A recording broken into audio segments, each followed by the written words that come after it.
Hello and welcome. I'm Jessica Van Vonderen. One of the most turbulent reigns in Queensland sport ended this week. The resignation of Racing Queensland chairman Bob Bentley and two other board members, including Labor power broker Bill Ludwig, took effect on Monday. A new board has been put in place to unravel Racing Queensland and hand control back to the three racing codes. Kim Lyle reports.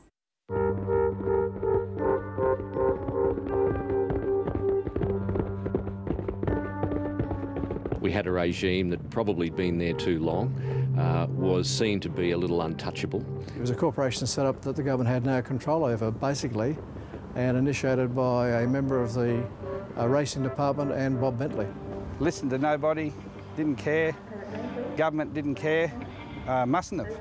They would have pulled them up, but they didn't, and just nearly drove the racing in Queensland into the ground. I think there was a management style that existed here in Racing Queensland that said the first thing you do is fight, and you do that by engaging lawyers. In a move that highlights the changes in Queensland racing since the election, Kevin Dixon, the former chairman of the Brisbane Racing Club, has been appointed to lead the entire industry in the state. By his own admission, he was largely unwelcomed at Racing Queensland headquarters just a few weeks ago.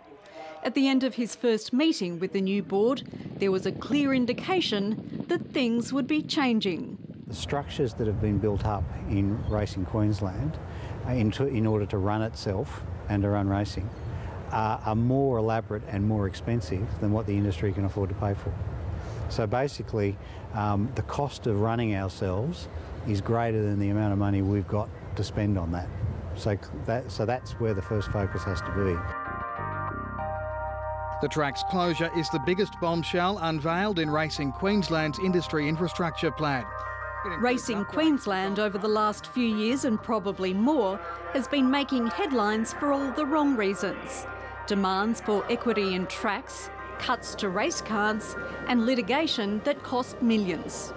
One of the first tasks that we have to take on in terms of the court cases is to try to solve and settle and rid ourselves of those as quickly as we possibly can. And there were broken promises. The harness industry, a case in point. Albion Park was going to get $16 million to build a new stand, and it was going to become the home of harness racing. Now, neither of those things transpired. Harness Racing is suing Bob Bentley personally, as well as Racing Queensland, alleging damages for loss of income of more than $10 million. We're operating under terrible conditions. It's the worst facility in Australia for a capital city racing club. You know, you look at the judge's box and the broadcaster, all on scaffolding. It's a disgrace to Queensland.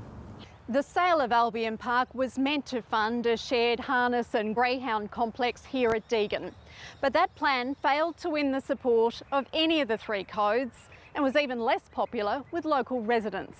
Then, in the run to the state election, the Bligh government announced support for a standalone greyhound facility at Logan. Parts of the industry are now waiting for the new chairman and his board, as well as the new racing minister, to make the same commitment. If the government really had a look at it and studied the greyhound turnover and that, they would only be too happy to get us rolling. Logan's ready to go ahead, all the hard work's been done there. Ron Ball is a long-time greyhound trainer and is of the view that his sector got a good deal under Racing Queensland. When they come in and amalgamated the whole three of us and we've got a better share, more prize money, and then they decided they would try and lift the whole industry. And it's just fell apart. The disquiet within racing was also felt in regional Queensland.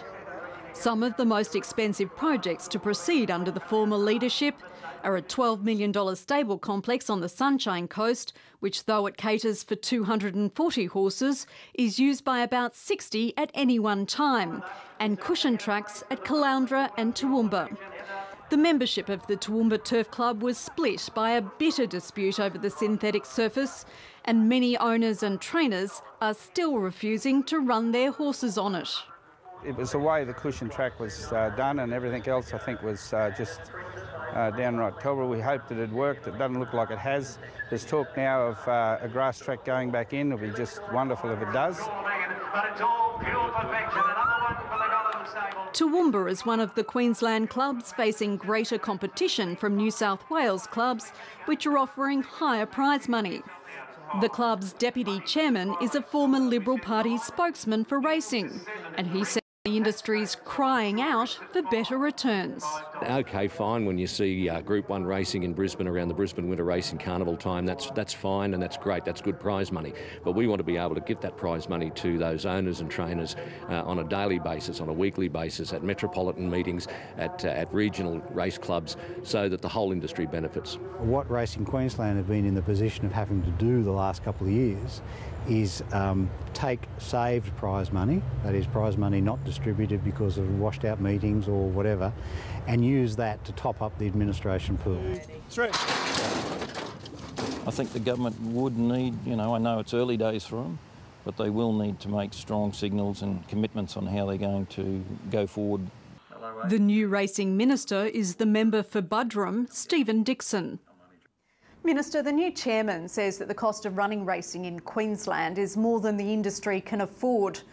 Yet, almost without exception, the stakeholders say that prize money needs to increase. How can that be achieved? Well, Racing Queensland has got to manage both for a start. We're enabling Racing Queensland to run their own autonomy. What we've asked them through the election process was to break racing back up into the three components that they were in some time ago. So you've got the harness racing, greyhounds and the purebloods. This is where we come from. We're reforming racing. We're going to make better opportunities for the people of Queensland, and I believe that the racing prize money should increase at some stage, but that'll be up to Racing Queensland. Will there be any handouts, any government handouts to the industry during this period of enforced restructure? We aren't in a position to give anybody money of any kind, but we have made commitments through the election process to put money towards infrastructure, and we will be fulfilling all those commitments, and we'll be also supporting racing in Western Queensland. That is another commitment we've made, to support 20 races at $50,000 a race. So we've made some very, very good commitments toward racing and reforming the institution. How long will it take to make the legislative changes needed to unravel Racing Queensland and put the new control boards in place? As quick as I can possibly do it, but we have to follow the legal process. As you may be aware, over the last few weeks, we've gone from 14 years of dysfunction to a situation now where we have a new board in place, and the racing industry is giving me feedback regularly. They're happy with the direction we're heading in. What will happen to the equity in tracks that Racing Queensland demanded in exchange for infrastructure funding?